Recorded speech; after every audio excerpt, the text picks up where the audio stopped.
Hi there, welcome back to my channel. If we haven't met before, I'm Prang, very nice to meet you. I am a big foodie and also a gym girl who loves to exercise and build muscle. I like eating and I like cooking, trying different things, and the recipes that I will be sharing with you in today's video are my high protein vegetarian or plant-based recipe that are simple, easy to make. You can make in one pot, one pan, one tray, whatever you fancy. These are the recipes that I batch cook, which saved me quite in many multiple occasions this week because work has been very intense, very busy, and I found myself just staying at my desk trying to finish different time sensitive tasks and not having a lot of time to cook or to think of elaborated meals. If you are also busy and looking for something nutritious, don't want to kind of fall behind on your nutrition, then these recipes are for you. Please come to my kitchen and let's just start cooking. If you ask me what is my go-to salad, it would be kale and quinoa salad. It is the dish that introduced me to kale when I first moved to the UK and made me fall in love with this leafy green. This recipe is more like a salad base to keep in the fridge, ready to assemble into a hearty salad bowl or a side salad whenever I'm short on time but want something filling. Start with cooking the quinoa, rinse it well a few times, then add into a pan with water just about enough to cover it with some salt. Bring the heat up to boil, then simmer uncovered for about 10 minutes. When the grains start to turn translucent and the water all evaporated from the pan, then it's time to turn off the heat and cover the lid for at least 10 to 15 minutes to fluff up. While quinoa is cooking, we can prepare the kale. Wash and dry as much as possible, and then add some oil and salt to your kale and give it a really good deep tissue massage. This is the key to break the tough fiber of kale and soften it up so it's easier to eat. For the dressing, I fancied a simple vinaigrette this week. Mix together extra virgin olive oil, whole grain or Dijon mustard, maple syrup, salt and apple cider vinegar or lemon juice. Adjust everything to taste. Then it's time to assemble your kale, quinoa and dressing. This salad base lasted me 3 days.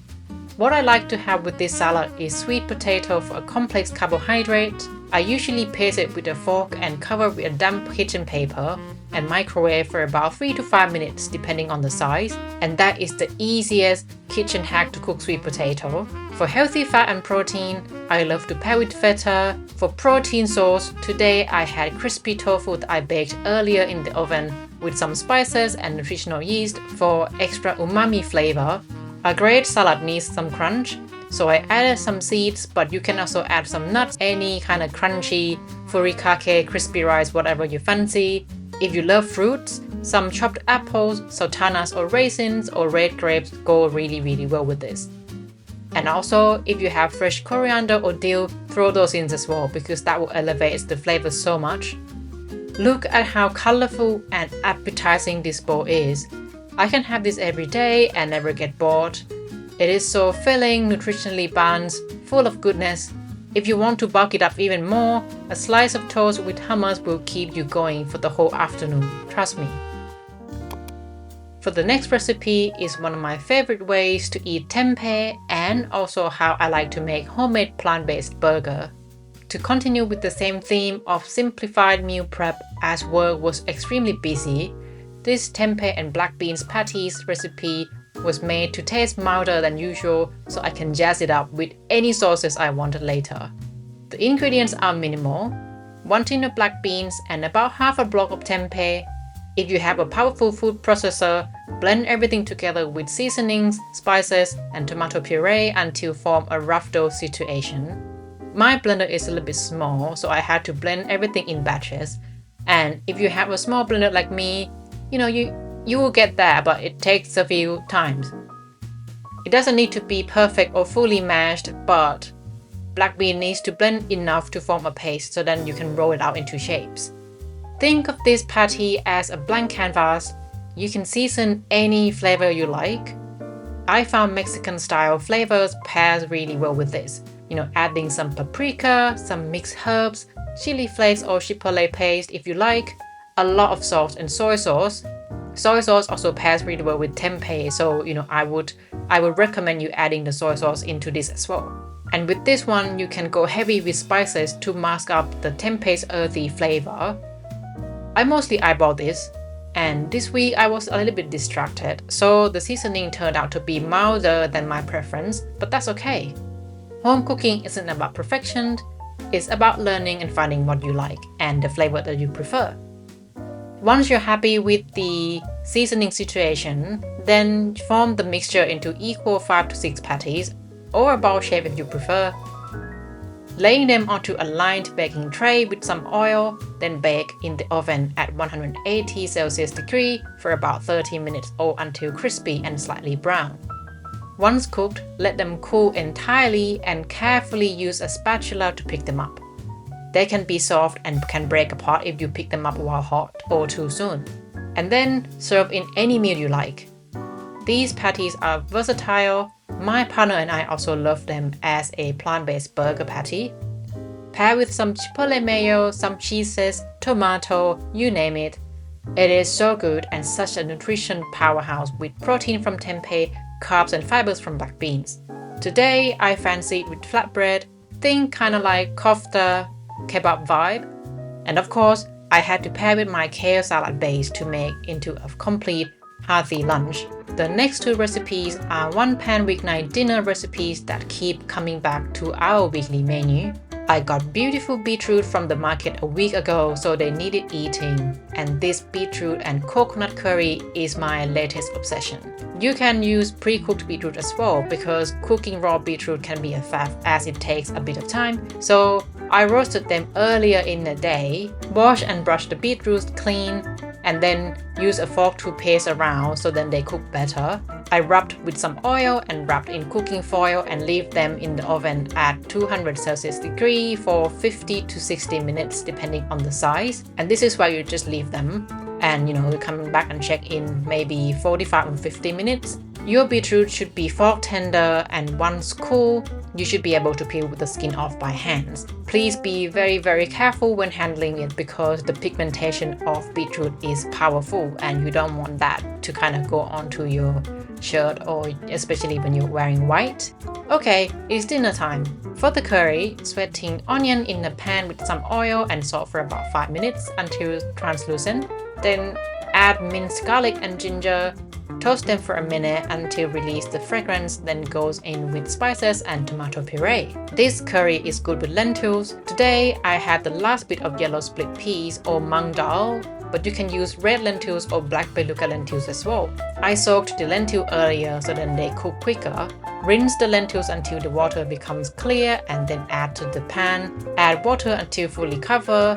Bring everything to boil, then simmer for about 5 to 10 minutes. Stir occasionally and add more water if needed. In the meantime, cut the beetroot into bite-sized cubes, then add into the pot with its juice. Simmer for a few minutes until the curry becomes deeper in color before adding coconut milk or coconut cream like I did. Do not turn the heat up too high or you risk separate the milk and the cream, and that is not nice. Stir until combined and then you will see your curry turn into a lovely red pinkish color. This is optional, but you can also add some greens for a nice pop of color for more fiber. You know me, I always find ways to add more greens into any meal, so once the greens is cooked, it's time to serve. I usually serve the curry with basmati rice, but flatbread would make a perfect side as well. I topped with roasted tender stem broccoli and tofu as my protein for today. Beetroot curry has earthy but gentle sweet flavor with good kick of spices. Pairing with coconut milk adds so much depth to it. It's not spicy, although you can make it spicy if you want. It's filling, comforting and perfectly balanced if you pair with your favorite protein. And on top of that, it is very visually appetizing, looks delicious, looks very pretty, and is going to be a showstopper. It is the dish that I packed for lunch to the office and people would find it very nice looking dish, and I always got compliment from how pretty it looks. But it's not just about the look, it also tastes very delicious. The last dinner recipe for this week is a one-pan aubergine parmigiana pasta. There are a couple of variations I made. Sometimes it is like a deconstructed lasagna. Today I was inspired by aubergine parmigiana but made it more substantial, high protein, and nutritionally balanced. Firstly, slice the aubergine into discs about half a centimeter thickness, then lie them onto the baking tray, add some oil, salt and paprika, then roast in the oven at 180 Celsius degree for about 20 minutes or until cooked. Then we prepare the pasta, which I would say to follow how you usually make the bolognese sauce. Roughly mince the onion, some carrots, celery if you have them, but I didn't. Red pepper and spring onions are optional, but those are what I had. Shred the onion in a medium heat pan with some oil and salt for about 5 minutes, followed by carrots and pepper and spring onion for another 4 to 5 minutes before adding minced garlic. I let the garlic touch the heat for a couple of minutes before adding the spices. After toasting the spices for a couple of minutes, add tin plum tomato or tomato passata and about 1 tin more of water or until everything is fully submerged. I seasoned with small salt, soy sauce, Worcestershire sauce, and a splash of balsamic vinegar. Bring it up to boil, then lower the heat to medium. Cover the lid and simmer for about 5 minutes. I use corn mince as my protein source, but feel free to substitute with other plant protein like soy chunks. Please cook according to its method. I simmer the sauce for another 5 minutes. By the time, the aubergine should be cooked, if not actually cooked earlier than that. Add about 2/3 of the aubergine into the sauce, followed by pasta of your choice and top with some water. Because you will require a little bit more liquid to cook the pasta, cover the lid and let the pasta cook using medium heat. Check occasionally and add more water if the sauce becomes too thick. It may take a little bit longer than usual, so please keep an eye on it. And in the meantime, slice your mozzarella into thin pieces. Once the pasta is about cooked, 7 to 8 minutes in, layer the rest of the aubergine on top, followed by mozzarella. Cover the lid and let it cook for another 3 to 4 minutes or until your cheese starts to melt. To be fair, this layering step isn't necessary. It elevates the presentation, but you don't really have to do it. You can also mix the mozzarella into the sauce as well. Once the cheese is melted and your pasta looks delicious, it's ready to serve. And when served, don't forget to top with extra Parmesan cheese. And now your dinner is ready. I never once disappoint with one-pot pasta dish, especially one with aubergine and mozzarella.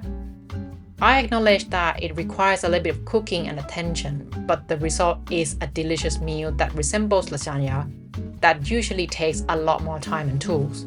And this one is a batch meal that will taste better the next day, which is why I love making a version of it every week. I hope you're inspired by my recipes this week. Let me know in the comments which one you want to cook and what ingredients you want me to cook next. Thanks for watching and see you again very soon. Bye!